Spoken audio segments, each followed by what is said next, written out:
जय श्री गणेश दोस्तों।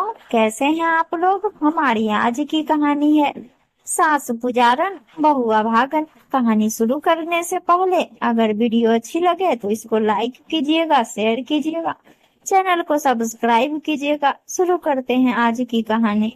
108 मोतियों की माला हाथ में लिए राम राम का जप करती गेरुआ रंग की साड़ी को धारण किए जो महिला वहां तख्त पर विराजमान है वो है मेरी सास रुक्मणी देवी।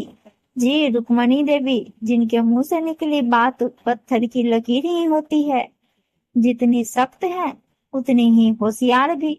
अपना आसन भी उन्होंने जगह ढूंढ कर ही लगवाया है, बिल्कुल बाहर दरवाजे से आते हुए आंगन के रास्ते में। घर में घुसने का वही एकमात्र रास्ता है। घर में आते जाते हर एक सदस्य पर मेरी सास की नजर बराबर लगी रहती।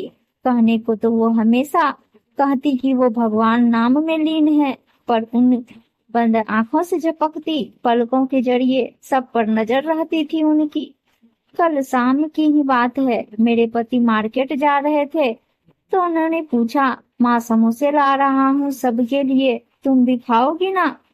तो सासू माँ ने माला की मोतियों को जोर से घुमाते हुए कहा, ये कहाँ तू मेरा धर्म भ्रष्ट करने में लगा हुआ है। कोई तो मुझे सात्विक जीवन जीने दो। जिसको देखो सबको मेरे पुजारिन होने से ही परेशानी है। यही सोचते हो ना तुम लोग कि दिन भर माला लिए बैठी रहती है, कुछ काम नहीं करती। पर तुम सब क्या जानो ये सात्विक जीवन जीना कितना मुश्किल है, कितना कष्टकारी होता है पुजारन की जिंदगी जीना। पर ये सब मैं तुम्हारे बाबूजी की आत्मा की शांति के लिए कर रही हूँ। मुझे भी मन ही मन हंसी आई कि हाँ, जीते जी तो कभी शांति से रहने नहीं दिया माँ जी ने बाबूजी को, अब तो शांति की कामना करेंगे ही। पति बेचारे कुछ न बोले और चले गए। घर पर सभी सदस्यों की संख्या की गिनती के दुगना समोसे ले लिया उन्होंने। माँ जी ने मना किया था तो वो इस सूची में शामिल नहीं थी। जब वो घर वापस आए तो सासू माँ का पूरा ध्यान उन थैलियों पर ही था, पर कुछ कहा नहीं उन्होंने। मैंने सबको बुलाकर समोसे का वितरण कर दिया। सब खाने भी लगे। सिर्फ मेरे प्लेट में रखे दोनों समोसे मुझे निहार रहे थे कि कब मैं उनका सेवन करूं, और सासू माँ की नजरें मेरे हिस्से के समोसे को निहार रही थी। मुझे लगा अब तो ये गया। मैंने जल्दी जल्दी सबको पानी दिया, बस खाने बैठने ही वाली थी कि सासू माँ ने आह आह की आवाज निकालनी शुरू कर दी। सब वहां उनके पास पहुंच गए। पूछने पर पता चला कि सासू माँ अपनी किस्मत को कोस रही थी और बाबूजी को याद कर रही थी कि जब वो जिंदा थे तो रोज सासू माँ के लिए समोसे लाते थे। वैसे मेरे आने के बाद ऐसा कोई दिन मैंने तो नहीं देखा। हो सकता है जवानी के दिनों में लाते होंगे।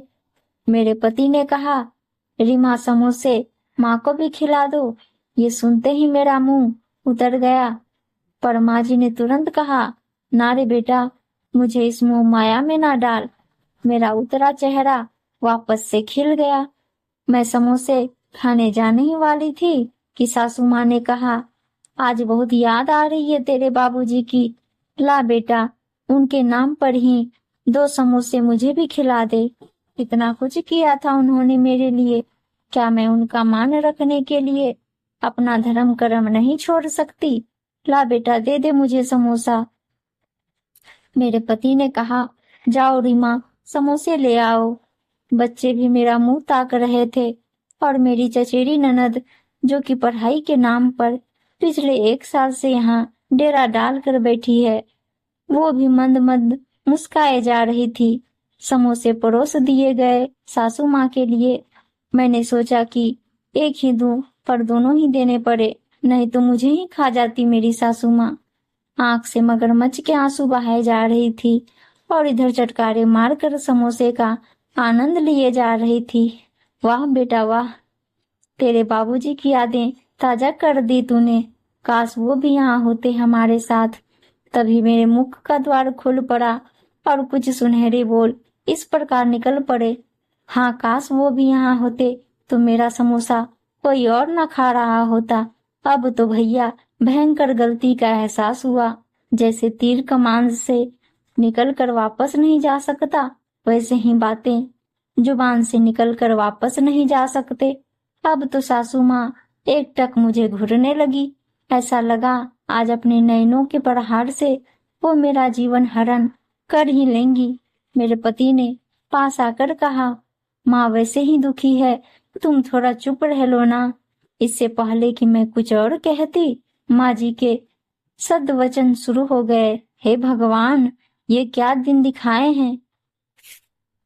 मुझे पाप का भागी क्यों बना रहा है। अगर मेरा बेटा मेरे लिए कुछ नहीं लाया था तो कोई बात नहीं, दूसरे का हिस्सा मुझे क्यों खिला दिया। हाय हाय मेरी किस्मत, व्यर्थ ही मैं मोह माया की तरफ खिंची चली आई। ये सब मेरे किस काम के। अब मैं विधवा बिचारी बोझ बनती जा रही हूँ तुम सब पर। मैं जा रही वापस अपनी साधना में, प्रभु की आराधना में। मैं बेचारी पुजारन, ये क्या कर बैठी मैं। बहू तेरा हिस्सा तो मैंने खा लिया है, तू कहे तो अपना कलेजा काट कर तुझे मेरे पति माँ के आंसुओं के साथी बने और कहने लगे, नहीं माँ ऐसा कुछ नहीं है। सासू माँ का राग विलाप चालू था।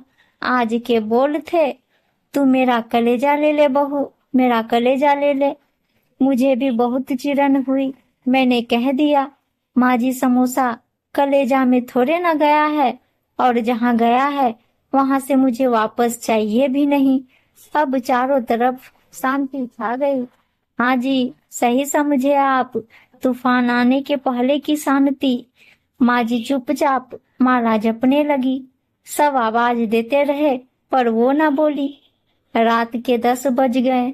सब उनको खाने के लिए बुलाते रह गए, पर ना जी ना, अब तो उन्होंने ऐलान कर दिया कि वो भूख हड़ताल पर हैं, आज नहीं खाएंगी। अब आप ही बताओ, रात में 8 बजे 2 समोसे खाने के बाद वो खाना खाती भी तो कैसे। पर नहीं, कह दिया मुझे नहीं खाना। सब मना मना कर थक गए, पर वो टस से मस न हुई। अब तो सबका मुंह फूल गया। मेरे पति, मेरे देवर, किसी ने खाना नहीं खाया। बच्चों को खाना खिलाकर मैंने सोने भेज दिया। माँ को मनाने गई, पर वो फिर शुरू हो गई, बहू मेरा कलेजा ले ले, मुझे माफ कर दे। हद थी, अब तो मेरा खुद का कलेजा बाहर आ जाता अगर मैं थोड़ी देर वहां और रुकती तो। किसी ने नहीं खाया तो मैं कैसे खा लेती भला। खाली पेट तो नींद भी नहीं आ रही थी। यही ख्याल घूम रहा था कि सबने तो समोसे गटक ही लिए थे, पर मुझे तो वो भी नहीं मिला। ऊपर से इतने लोगों का खाना भी बनाया, थक भी गई और कुछ खा भी ना सकी। पेट में गुड़गुड़ लिए इधर उधर करवटें ही बदल रही थी कि किचन में से कुछ आवाज आई। मुझे लगा बिल्ली तो नहीं आ गई। सामने दरवाजा खुला था तो मैं झट से उठ कर गई तो माँ जी बाहर निकल रही थी। मुझे देखकर वो भी चौंक गई और हड़बड़ाहट में कहने लगी, बहू देखकर रसोई बंद किया कर, बिल्ली थी अंदर। मैं अंदर जाने लगी तो मुझे रोक दिया और कहा, चल जा सो जा, अभी भगा दिया है मैंने। मुझे तो सासू माँ की बात पे जरा भी विश्वास नहीं हुआ। उनके जाने के बाद मैं रसोई में गई तो देखा दूध का पतीला जो कि मैं चूल्हे पर रखती हूँ, आज वो नीचे रखा था और आसपास थोड़ा दूध भी गिरा था। पर इसमें चौंकने वाली कोई बात नहीं है। माँ जी अक्सर सबके सो जाने के बाद ही जाकर दूध लिया करती थी। आज भी लिया ही होगा। मेरा भी मन हुआ कुछ खा लूं, पर पतिव्रता में मैंने नहीं खाया और आकर सो गई। सुबह सुबह सबके मुंह बने हुए थे। घर में अफरा तफरी मची थी। सब ना जाने किन कामों में व्यस्त थे। सब मेरी तरफ ऐसे देखते जैसे मैंने कोई पाप किया हो। उधर नहा धोकर सासू माँ का पूजा पाठ शुरू था और इधर मेरे पति का माता पुराण शुरू था। माँ ने ये किया था, वो किया था, ना जाने क्या क्या किया था, और मैं बेचारी यही सोचती रही, आखिर मैंने क्या किया था। उम्मीद है दोस्तों कहानी अच्छी लगी होगी, और अच्छी अच्छी कहानियां सुनने के लिए चैनल को सब्सक्राइब जरूर कर लीजिएगा और जरूर बताइएगा ये लैंग्वेज कैसा लग रहा है। तो मिलते हैं अगली कहानी में, तब तक के लिए धन्यवाद दोस्तों। बाय बाय दोस्तों।